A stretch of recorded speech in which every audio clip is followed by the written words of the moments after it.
చూడొచ్చు ఇక్కడ నాకు 2 వీడియోలు అయితే ఇక్కడ నాకు ఆగిపోయినాయి. ఇక్కడ కింద చూసుకుంటే క్లిక్ రిసీవ్ అప్లోడ్ అంటే రిసీవ్ అప్లోడ్ అండ్ సెలెక్ట్ అని చెప్పి అంటుంది. అంటే దీన్ని మీరు ఇక్కడ సిగ్నల్ వస్తలేదు అట్లా ఇట్లా అని చెప్పి ఒకటేసారి 3-4 వీడియోలు అప్లోడ్ చేస్తే ఇలా వస్తుంది. సింపుల్గా ఏం లేదు ఫ్రెండ్స్. ఇక్కడ ఇప్పుడు మనం ఈ 2 వీడియోలు మనకు ఆగిపోయినాయి కదా.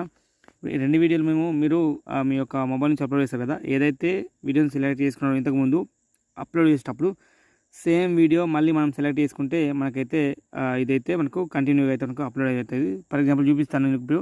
నేను ఇప్పుడు ఒక వీడియో అయితే నేను ఇక్కడ చేంజ్ యానిమేషన్ చెప్పి ఒకటి వీడియో పెట్టాను. ఇప్పుడు అదే వీడియో నేను సెలెక్ట్ చేసుకుంటాను. మనకైతే ఇక్కడ రిసీవ్ అవుతుంది అంటే మనకు మళ్ళీ అప్లోడింగ్ అయితే స్టార్ట్ అయితే చూద్దాం. ఓకేనా. క్రియేట్ అని చెప్పింది కదా, అది క్లిక్ చేసి అప్లోడ్ వీడియోస్ పైన క్లిక్ చేద్దాము.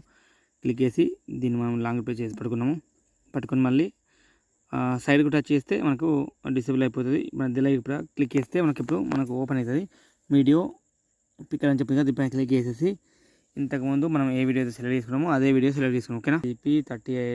308 MB అయితే ఉంది. దీన్ని సెలెక్ట్ చేసుకుంటున్నాను. చేసుకుంటే ఆటోమేటిక్గా నాకు ఇక్కడ వీడియో చూడండి స్టార్ట్ అయిపోయింది. ఇప్పుడు మీకు బ్యాక్ వచ్చేసి చూపిస్తాను. జస్ట్ వెయిట్ చేయండి. మనకి ఇక్కడ 2 వీడియోలు క్యాన్సిల్ అయి ఉన్నాయి ఇంతకుముందు. ఇప్పుడు ఒకటే వీడియో క్యాన్సిల్ అయి ఉంది చూడండి. మనకి మళ్ళీ స్టార్ట్ అయిపోయింది. ఇలా మనము ఎక్కడి నుంచి అయితే అది స్టాప్ అయిపోయిందో అదే వీడియోని మళ్ళీ సెలెక్ట్ చేసుకుంటే మనకైతే కంటిన్యూగా అయితే అప్లోడ్ అయితే అవుతుంది. వీడియోని మాత్రం ఖచ్చితంగా లైక్ చేయండి, షేర్ చేయండి. ఇటువంటి మన యూట్యూబ్ టిప్స్ కోసం ఛానల్కి అయితే సబ్స్క్రైబ్ చేసుకోండి. Thank you for watching. This is Srinivas signing up. జై హింద్.